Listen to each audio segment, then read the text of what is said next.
This is Evander Holyfield. This is my truth. Are you ready?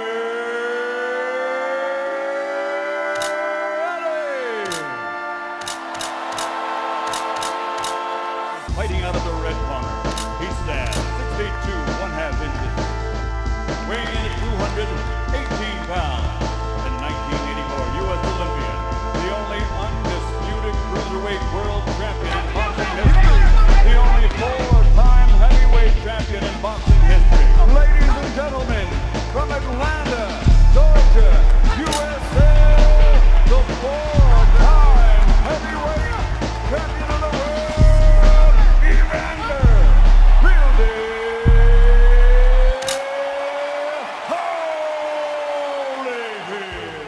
We in your backyard. We in your home. I want to hear a little bit about some of these legendary stories. We know you're one of the greatest boxers of all time, the only four-time champ.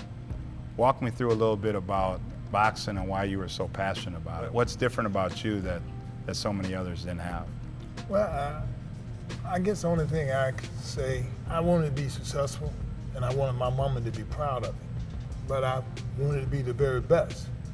So, you know, in the point of praying, I asked God, I said, I want to be the best. But when it's the best, you don't know what the very best is, because you don't know what it is for you. Mm-hmm. And I became the undisputed cruiserweight champion. I was undefeated. I beat everybody. And then I decided to move up to heavyweight. And because I didn't forget just being a champion, I realized I was told that I could be like Muhammad Ali. And so I decided to move up. In 1988, I moved in, fought the guys that Mike Tyson had fought, and I beat all of them. And at the end, it looked like it was gonna be Tyson and I, but Tyson lost against Buster Douglas. And upon him losing to Buster Douglas, people asked me, and they said, you know how much money you were gonna get with Tyson? Man, you ought to feel bad because Tyson lost the fight. And I didn't feel bad because my goal was to be the heavyweight champion of the world. And everybody was talking about how much money I was gonna lose because I was gonna make 15 million. And so with Buster Douglas, I was making 8. Yeah. And people made, that's the difference. I said, no. I said, you don't understand. I said, I was told that I was gonna be the heavyweight champion of the world. I wasn't told that I was going to make $15 million. I said, I never got in boxing for money. I got in boxing to be the very best that I could be. And Tyson lost. And they said, so what was your thought? I said, well, he lost. I said, I didn't lose nothing. I still get to fight the champion. I said, I'm actually chasing the champion, not so much the Tyson. It just so happened Tyson was the guy that didn't nobody think nobody was gonna beat. And unfortunately, he lost to Buster Douglas. Yeah. I said, so I look forward to fighting Buster Douglas. And that fight came, and I knocked him out in the 3rd round.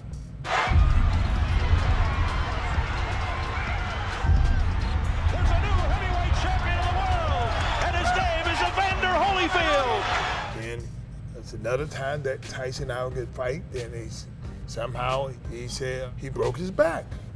And somehow, that's kind of odd to break your back. That's a bad move. Classic. But what happened is they said it, and they postponed the fight. Then some other situation happened to kind of prolong the fight longer, and I fought George Foreman. He's the one that was very difficult and big guy, and I was able to beat him. Then after him, then I fought a Burt Cooper. I fought a Larry Holmes, like that. Then eventually. Who's the toughest fighter? Of all the fighters that you have gone against, who's the toughest and why? I would say the white Muhammad Qawi. As I told my manager that they can keep this belt. Yeah. I don't think I want to do that. I don't really want to die. I thought I didn't mind dying, but after that fight, you got to understand the reason why it was so tough. It was my 12th professional fight. And I was fighting a guy that 2-time world champion. Qawi's eyes are blood red. He has taken numerous shots. A right, left, right, left combo to Holyfield. I didn't die. I made it to the land, and then they gave me a bonus by giving me the belt. For the winner, and new junior heavyweight champion of the world, Evander Holyfield. After the fight, I would tell my manager, I don't think I ever want to box no more. Wow. I'm like, I lost 15 pounds that fight. I'm like, it was a difficult. 15 pounds? 15 pounds. In one fight? In one fight. And it was a tough fight. And the guy would never let me rest, not one time. I'm telling you, even if you fight the fight now, you start sweating. My manager, named Ken Sanders, told me, he said, Evander, you would never fight a fight as tough as that again. And he's right. I never felt like that again. Wow. Before you were trying out for the Olympic team, you said you and Mike Tyson, two of the greatest, arguably the greatest fighters, were on the B team. Yes. Walk me through that. Well, the fact of the matter, you know, in the Olympic trials, so you have the best of the best. Yeah. And so on the best of the best, Tyson and I end up on the losing squad. Wow. And that's how great the amateur program was back in the 80s. And unfortunately, it's kind of sad because the amateur program is not back there anymore, which need help. To have great fighters, you have to have a good amateur program. At that time when Howard Cosell was there, we had great people that promoted our Olympic boxers. And that's what allowed boxing to be so great in the 90s. What does it feel like just being in the record books? The only two-time to go in 2 weight classes to be a champion, and then the only 4-time heavyweight champion. What does that feel like? You know, for so many people chasing you, do you think that'll ever be duplicated again? Well, records are meant to be broken. Yeah. And so I know that, and so it would be wrong for me to not want nobody to break it. That means that the boxing got to stand still. Yeah. And my job is to tell people records are meant to be broken, and the reason why they're broken, that people like myself have to tell people what they did. You know, I listened, I followed direction, I didn't quit. And that's how I became who I am. How could you be the greatest if you don't have competition, good people who come in that kind of make you have to go a whole nother level?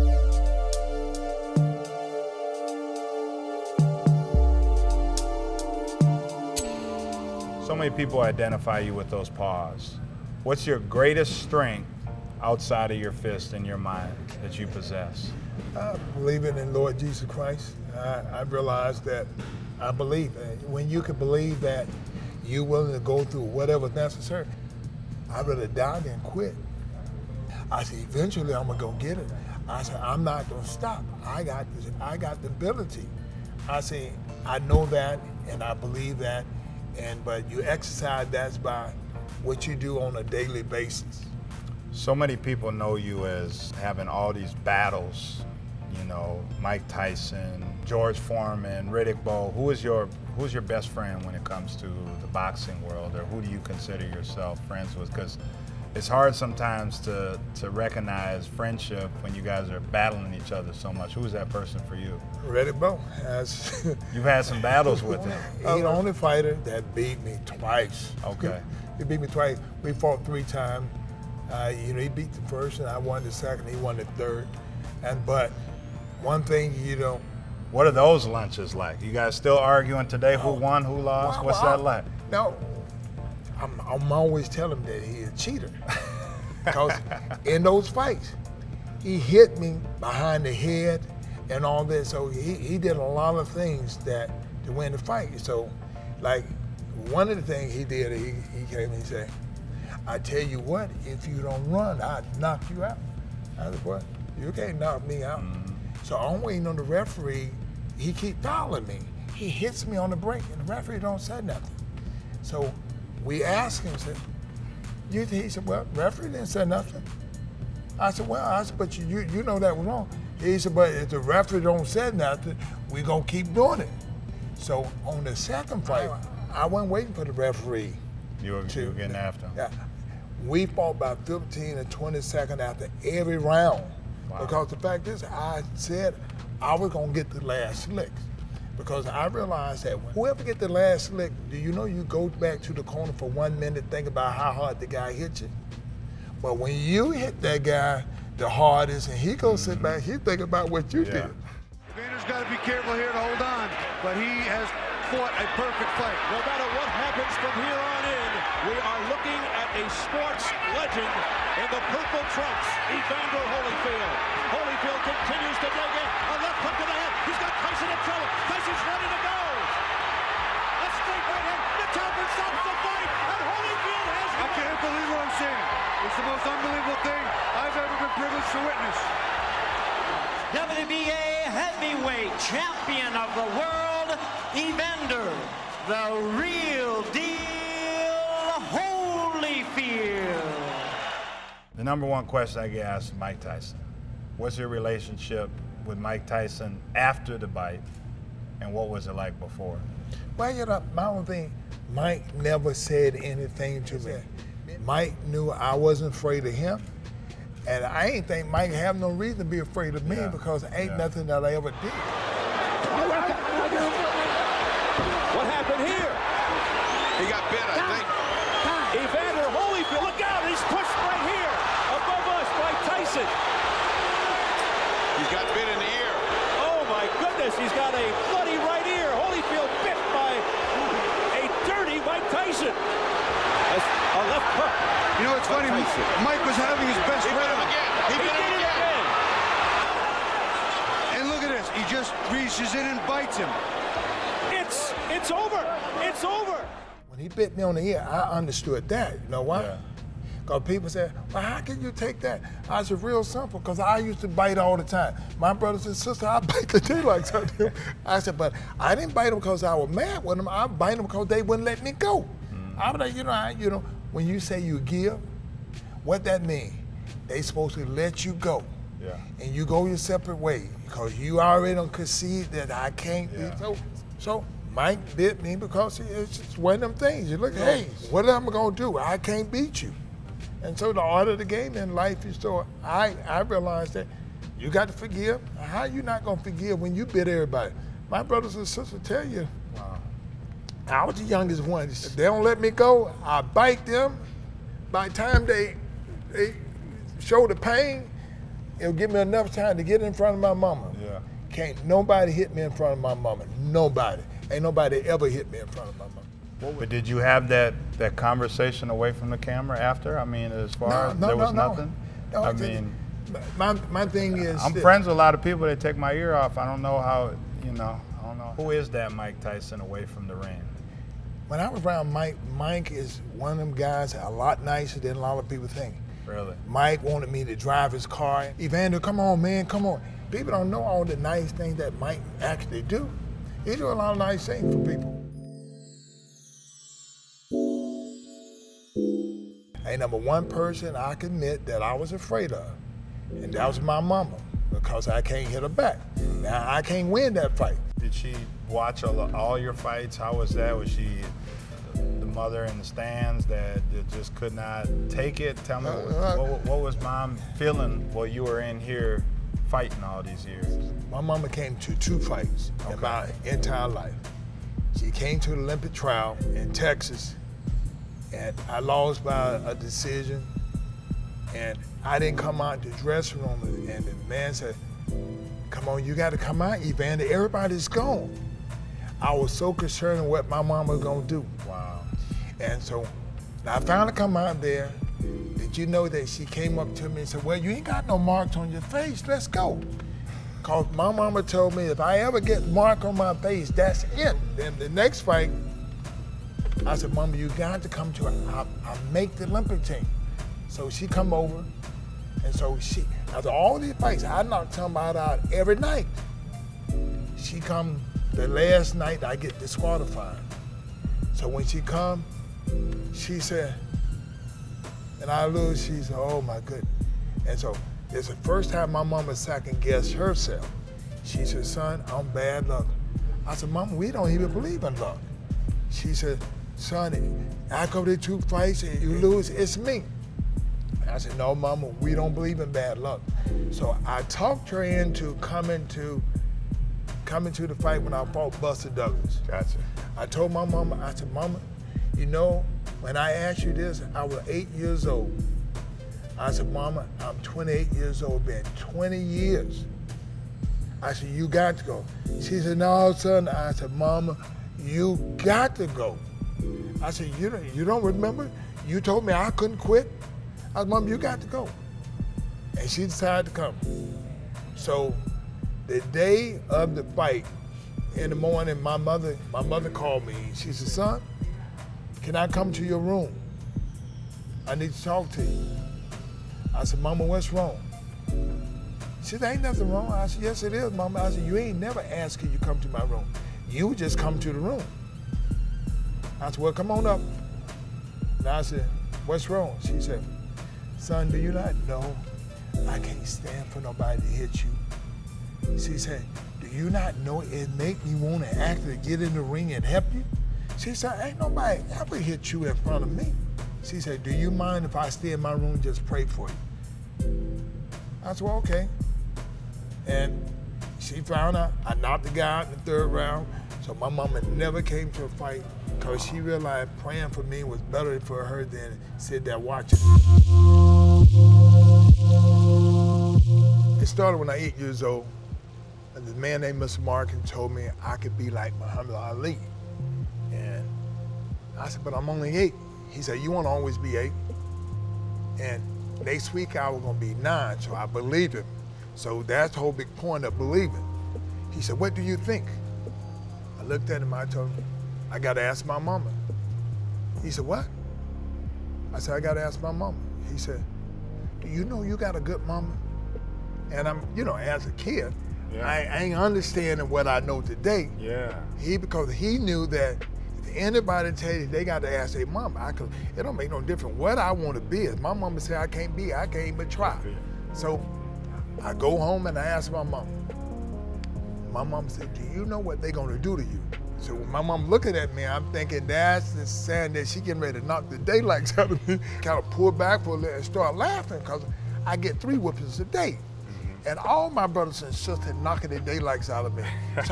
So my mama said, well, yeah, you can't hit them back. Yeah. And so that's how everything started.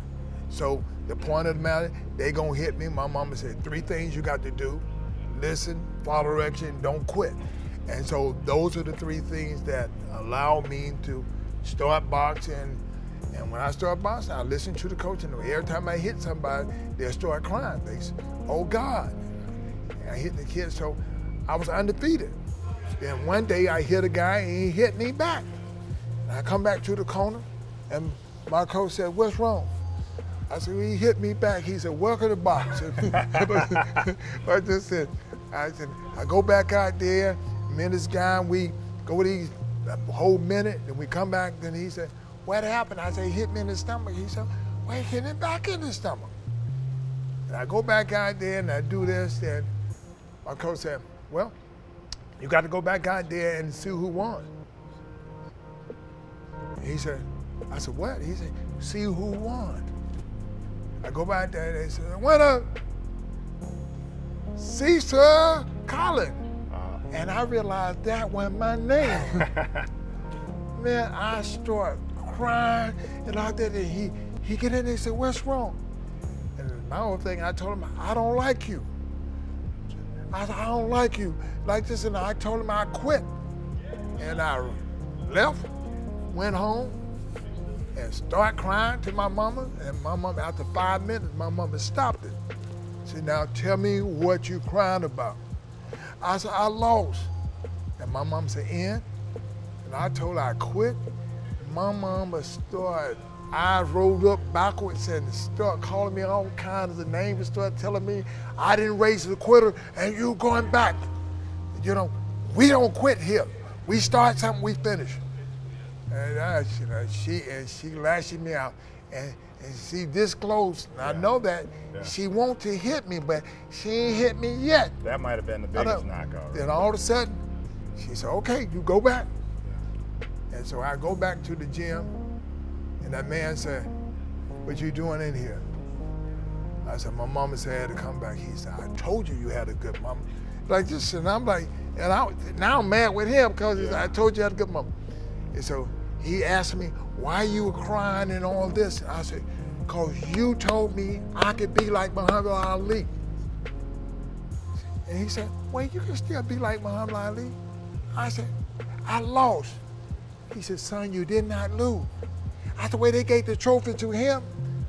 He said, because he got the decision. I said, that means that I lost. He said, no, son, that's not losing. He said, you only lose when you change your mind and you're not gonna box no more. Yeah. Your goal is to be the heavyweight champion of the world. You still can be the heavyweight champion of the world. So at this young age, now at this time, I'm 12 years old. And I'm like, this man told me that. I said, oh, I can still be the heavyweight champion of the world. Now I thought, because I lost, I couldn't be the heavyweight champion of the world. He said, no, you lose when you quit, when you're no longer gonna do it no more. So I learned that at a young age, that regardless of how many mistakes I make, if I don't quit on the goal, I would be the heavyweight champion of the world. 20 years later, I was the heavyweight champion of the world. The only four-time. The only four-time champ. That's right.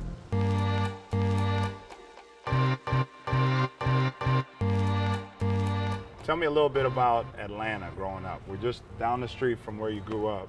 Tell me a little bit about childhood as a young fella. Well, you know, as a kid, I came here when I was about 4 years old. Life pretty much started when I was 6 years old, when I first went to the boys club. And that's when things started changing. You had 9 siblings? Yes. You were what? The youngest. The youngest. Yes. So what was that like? Well, it was tough because, you know, I had to do what everybody told me to do. You know, my mom said, just do what they tell you to do. Now, if they wrong, they get it. Mm-hmm. But if you wrong, you get it. Like that. So you got bullied. You got bullied a little bit or no? I wouldn't call it bullied. No. It's just the fact is the responsibility of the person older than you. They supposed to know what's right. My mama said, but if they don't, they get it. It allowed me to believe. I got to do what they say anyway, so I might well believe it. And I became a good believer because the fact is I did what they asked me to do. Give me a typical day. I mean, your mom raising 9 kids. I mean, what was that like? I have one, and it's hard to keep him wrangled in. What was that like? Mama had to have been a tough person. It was difficult. You know, when it first started off, my mama was working. Yeah. So my mama worked 10 to 10. So my sisters and my brother them told us what to do. So you can't come in the house to my sister and let you come in the house. Mm-hmm. And you know, back then, you ain't got no air conditioning and all that. You sitting in the hot sun. You just couldn't wait till mama come home where you can get a chance to come in the house. You come in the house, use the bathroom, and get some water, and other than that, you got to go back and sit on the porch. I'm telling you, it was difficult, but when I got the opportunity to go to Boys Club was the place to be. That was the foundation for you? Yeah, that's the foundation, how everything changed for me. So sports, I mean, obviously, you're one of the greatest boxers of all time. What other sports, what other activities were you involved in as a kid? You know, as a kid, I got into everything. Okay. Because I found that being an athlete, which I didn't even know the word athlete mean. Yeah. I could run, I hit hard, and I was strong. And so, you know, I played a little basketball, played the baseball, shot pool, you did everything. Yeah. I was a good swimmer. Everything I did, I was good. I actually thought that I could do everything great. But my mama kept telling me, she said, son, you ain't got that much time to be great in everything. I said, Mama, you got to understand, Mama, maybe you don't. I said, Mama, I'm good at this, I'm good at this. I played baseball and I boxed, I did all these things. But as a kid, they let you do all these things because they wanted you to be good.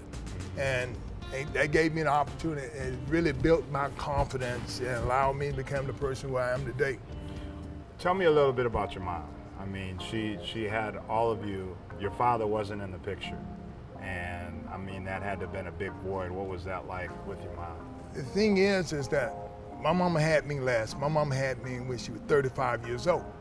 So it's obvious that she learned from a lot of mistakes. And so the mistake benefited me because my mama was so strict. And you know, even my brothers and sisters said, Mama, oh, boy, Mama, you don't let him do nothing.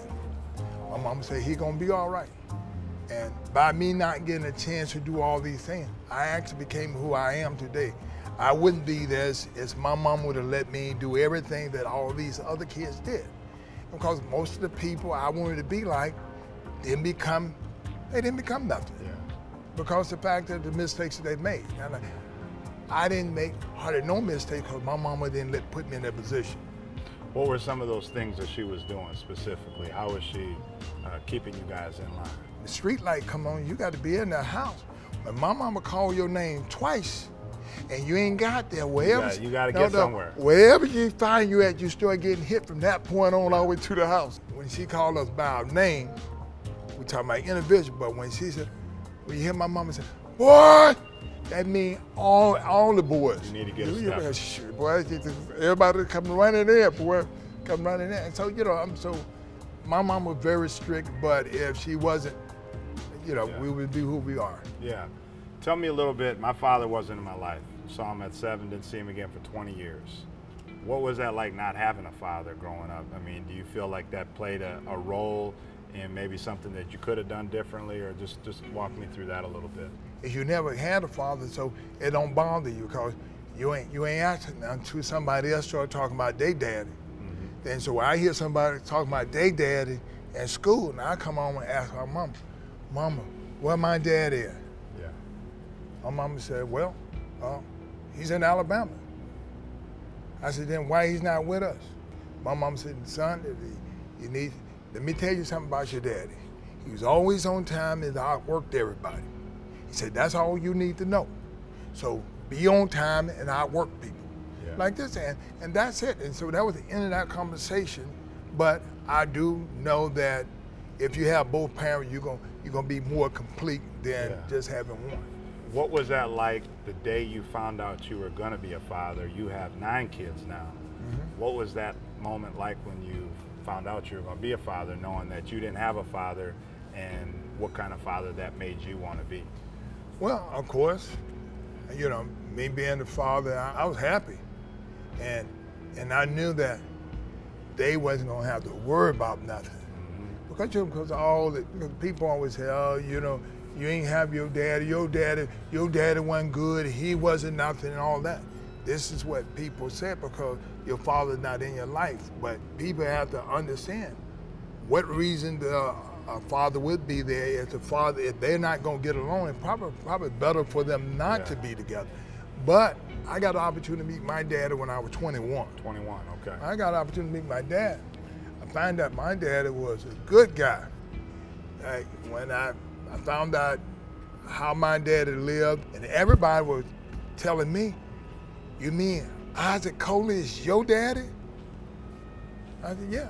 They said, man, do you know you got the same work ethic?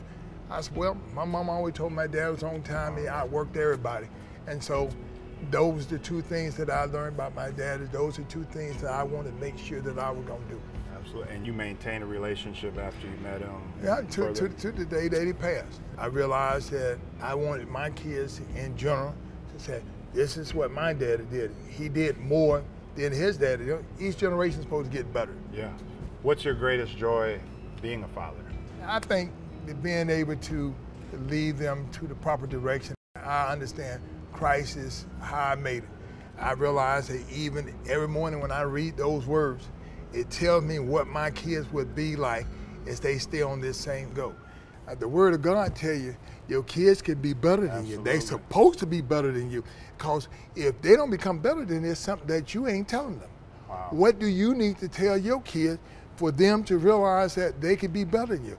It's written, each generation go glory to glory.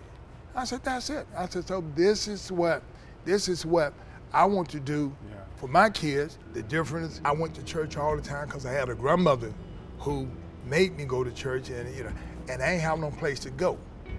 Now, some of my brothers and sisters, they had places to go. Didn't nobody like me as a kid, so only place I had was to church. And that's when I accepted the Lord Jesus Christ, and that's how life started to change, and I started to succeed in just about everything I did. Tell me about the symbolic meaning behind this restaurant. Well, my mama's name was Annie Lauren, and my mama cooked. She was a good cook. I'm the one that stirred everything, you know. We didn't have a blender, so I had to stir it. So and I'm the one that tested all the food. Tested all the food. Yeah, I'm the one that tasted. How do it taste? It's good. It's good. Yeah. Talk me through why you invested in this restaurant and the meaning behind it. Well, Miss Bessie worked for me. So as I became the heavyweight champion of the world, and she asked me, she said, Evander, will you invest in the restaurant? Yeah. And I'm like, why not? Okay. And it's the only thing that I ever invested in that continued to work. Something just real simple. Yeah. Because the passion, the love that she had for it, you know, everything always worked.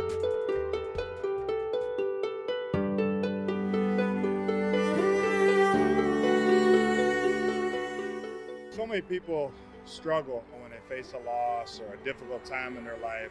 Over a 4-year period, your mother passed and your brother.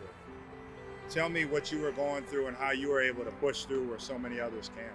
My mom used to tell me, because she knew that I'm the one that always had to have a sister. My mom is a son.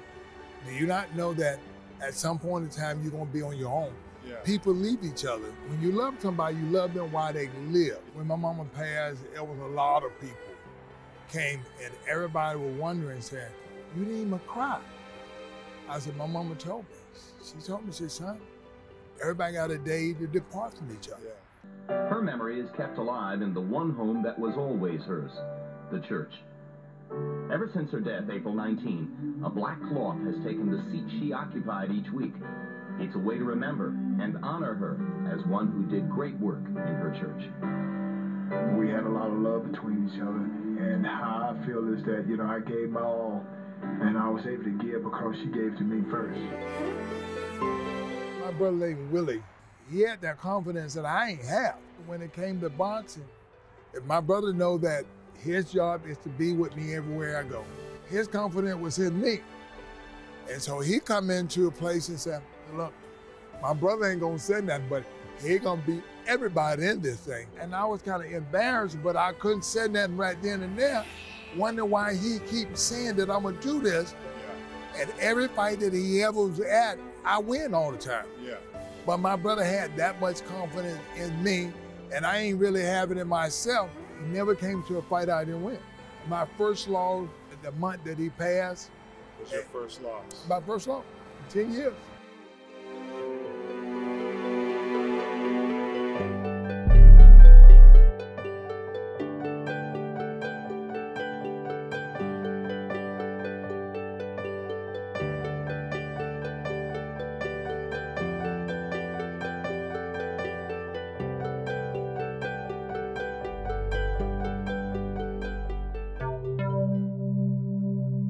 Now, they say you made almost $400 million over the course of your career.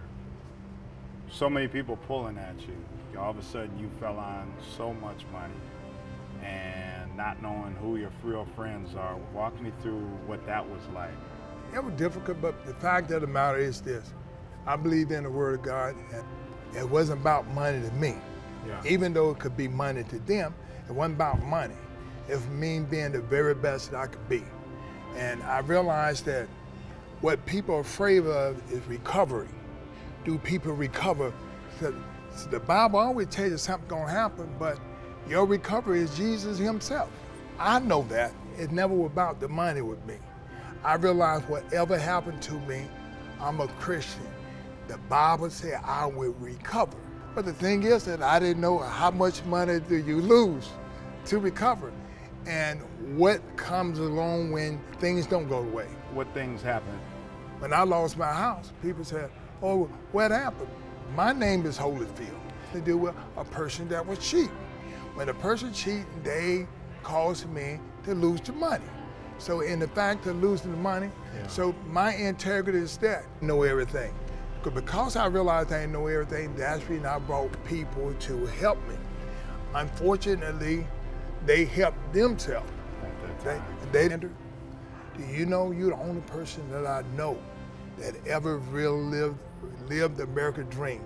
He said, we did a research on your family, and we realized that, oh, wasn't nothing there, man. He said, but do you know? But I learned myself personally that if you're a Christian, everything got to be lined up right. So where it won't have to happen when you get old. Now, this stuff happened to me when I was like 40 years old. And I was like, wow, why would it happen then? Because this is a time that you would take heed and you can make adjustment. What if it would happen when I was 80? I've been done. Yeah. I was done. And I started using the book of Job and said, well, a house. And I can always get a house back. Yeah. Olympic team. Okay. When they say, ladies and gentlemen, represent the USA, Evander Holyfield. That first fight, when they called my name. With each fight? Or did you fight the same way in your eyes? I had a great conditioning coach. His name was Tim Hallmark. He said, I will get you in great shape enough to be able to make the adjustment that you need to make. And that was the big difference. I was able to look at other people's strategies and be able to make adjustments. And adjustment is the key to life for being successful. When I came out of the Olympics in 1984, the first thing somebody asked me, do you want to lose? I said, I ain't planning on losing. Who planning on losing? Nobody. Kept you going. I mean, you've gotten knocked down. A lot of boxers have retired. Some said you made it on the paper. If the best is this. The guy, Ali, only 3-time heavyweight champion of the world. If I become 3-time heavyweight champion of the world too, you know what? It's just a tie, and the tie goes to the guy who was first. So you know what? I didn't mind being tied with Ali. You know what happened? I beat him. Yeah. But they gave it to him. So I said, okay then, I'm not gonna retire. My next fight, Lennox Lewis, he don't fight the guy, so he give up the belt. And I fight the guy, and I never had the plan saying I was gonna be the undisputed heavyweight champion of the world too. My mama said, so don't sit here thinking you're gonna be the nice guy and just be quiet and somebody gonna give you. And like, I don't fight. So that's it. You know, just from boxing in general, it's given you so much. For those boxers coming up, what advice would you give? What's different today, and what advice would you give them? Listen, follow direction, don't quit. Know who love you. When people don't get an understanding to who love them, something's wrong. Yeah. I'm saying, you got to know who have paid the bill. This is reason everybody come in this world because they have parents. Yeah. They ain't come in this world because they ain't have no parents. You ain't get in here without no parent. So you got to learn how to love your parents for who they are, not for what you want to be. To be successful, this is where they're gonna take in life.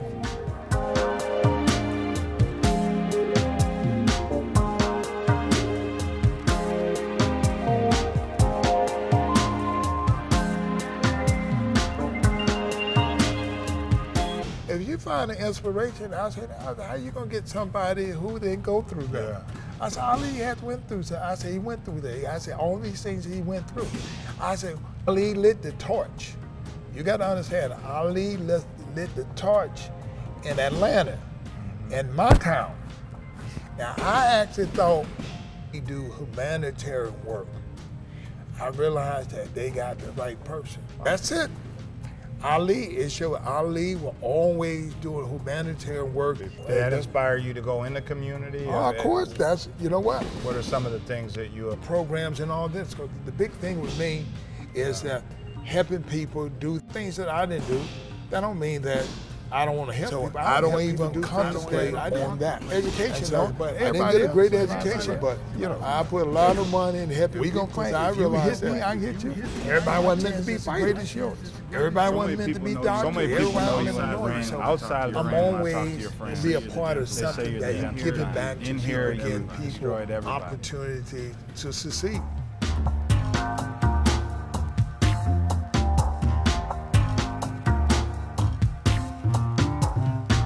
I personally think you're the greatest boxer, 4-time champ, but a better person outside the ring. So We love watching you, we love hearing about you, but more importantly, we like hearing your truth. So thanks for opening up and sharing your story today.